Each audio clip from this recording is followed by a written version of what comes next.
Pinagkakakitaan daw ang ilang armas at gamit na ninakaw sa mga napatay na SAF trooper. Isang ahente ng armas ang nagkumpirma sa GMA News na ibinebenta ang mga baril sa halagang aabot sa hanggang 200,000 piso. Saksi, si Ian Cruz, exclusive. Pinatay na, ninakawan pa. Ilang telepon na kuha mo? Marami. Ang SAF doon, gihulog ng mga kwan doon, mga grupo ng mga BFF doon sa tubig o sa ilog.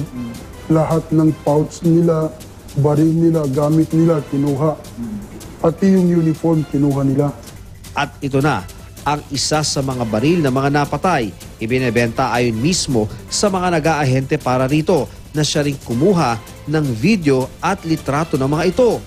May naka-engrave na Philippine National Police sa baril na ito. Patunay raw na pag-aari ang Bushmaster rifle ng mga napatay na SAF. Ang rifle na ito na ang presyuhan ay halos 200,000 pesos, hawak umano ng MILF. Yung sa MILF, may actually nakausap ako at kinukumbisi po namin na bilhin. So ayaw po nila ibenta kasi balak nga daw po nilang isauli kung yun ang makakabuti at yun ang magiging kasunduan sa peace agreement. Sa video, makikitang malinis na rin ang bullet vest na nasa 70,000 pesos naman daw ang bentahan. Ang granada naman ng SAF, tigli 500 piso lang daw ang bentahan. Mabilis naman daw nabili ang naibentang V90 o 90 recoilless rifle. May naibenta rin daw night vision goggles sa halagang 5,000 pesos. Pero ngayon, 50,000 pesos na ang bentahan. Sino naman bumibili sa inyo?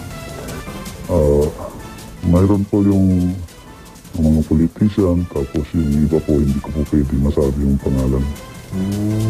Karamihan ang bumili, politician. Opo, at saka mga negosyante po ng mga kaya.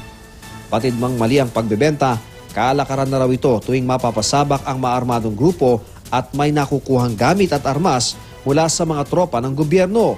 Panawagan naman ng PNP. Pinakikiusap ko po sa MILF, isoli niyo yung mga gamit namin. That's not yours. It's ours. Pinatay niyo lahat ng mga tao namin.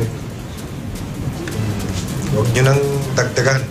Ang pagnanakaw at pagbebenta ng armas nagaganap kahit may napagkasundo ng proseso ng decommissioning o pagbibigay ng mga armas ng MILF sa isang independent body bilang bahagi ng pagpapagulong ng peace process. Pero hindi lang mga armas ng gobyerno ang dati ng pinagkakakitaan, kundi mga bomba ring gawa ni Marwan at Usman. Nagkakaroon na nga ng IED for sale dito sa area namin. Hindi lang naman siguro dito, sa ibang lugar din sa Mindanao. Dahil gawa ng may mga trainings na ginagawa itong grupo nila Marwan, nila Basit Usman, na nagtuturo nga sila doon sa locals kung paano gumawa ng improvised explosive device. 5,000 piso ang karaniwang presyo niyan, pero mas mahal kung mas malakas ang bomba. At ang mga yan, hindi lang sa terorismo nagagamit. Meron silang gustong i-target na person or isang organization, bumibili sila ng IED. Mula rito sa Cotabato City, ako si Ian Cruz, ang inyong saksi.